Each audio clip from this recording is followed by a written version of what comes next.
मित्रांनो, आज आपण मनाचे श्लोक क्रमांक 40 मधील श्री समर्थ रामदास स्वामी यांचे सुविचार व त्यामागील बोध आणि अर्थ मराठी, हिंदी आणि इंग्रजी मध्ये जाणून घेणार आहोत। मना पाविजे सर्व ही सुख जेते, अति आदरे ठेविजे लक्ष तेथे, विवेके कुडी कल्पना पालटीजे, मना सज्जना राघवी वस्ती कीजे।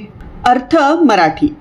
या श्लोकात रामदास स्वामींनी मनाने कसे आचरण करावे याबद्दल सांगितले आहे की हे मना, ज्या ठिकाणी संपूर्ण सुख लाभते त्या प्रभू रामाच्या ठाई तू अतिशय पूज्य भावनेने लक्ष केंद्रित कर। विवेक बुद्धीने वाईट कल्पनांना चांगल्या विचारात बदलून टाक। हे सज्जन मना, तू कायम राघवापाशीच वास्तव्य कर।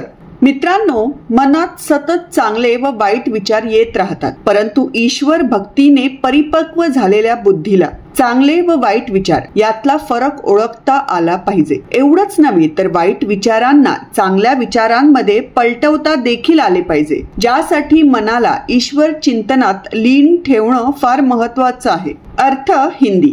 इस श्लोक में रामदास स्वामी जी ने मन को कैसा आचरण करना चाहिए इसके बारे में बताया है कि हे मन, जहाँ संपूर्ण सुख प्राप्त होता है उस भगवान राम पर अपना ध्यान पूरी श्रद्धा के साथ केंद्रित कर। अपनी बुद्धि का प्रयोग करके बुरे विचारों को अच्छे विचारों में बदल। हे श्रेष्ठ मन, तुम्हें सदैव राघव के साथ रहना चाहिए। दोस्तों, मन में अच्छे और बुरे विचार लगातार आते रहते हैं, लेकिन ईश्वर भक्ति से परिपक्व हुई बुद्धि को अच्छे और बुरे विचारों में अंतर करने में सक्षम होना चाहिए। इतना ही नहीं, व्यक्ति को बुरे विचारों को अच्छे विचारों में बदलने में भी सक्षम होना चाहिए। इसके लिए मन को ईश्वर के चिंतन में लीन रखना बहुत जरूरी है। अर्थ English.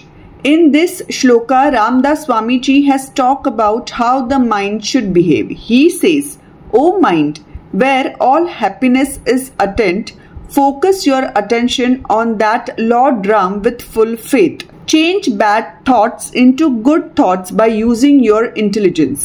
O great mind, you should always stay with Raghava." Friends, good and bad thoughts come constantly in the mind, but the intellect matured by devotion of God should be able to distinguish between good and bad thoughts. Not only this, a person should also be able to transform bad thoughts into good ones.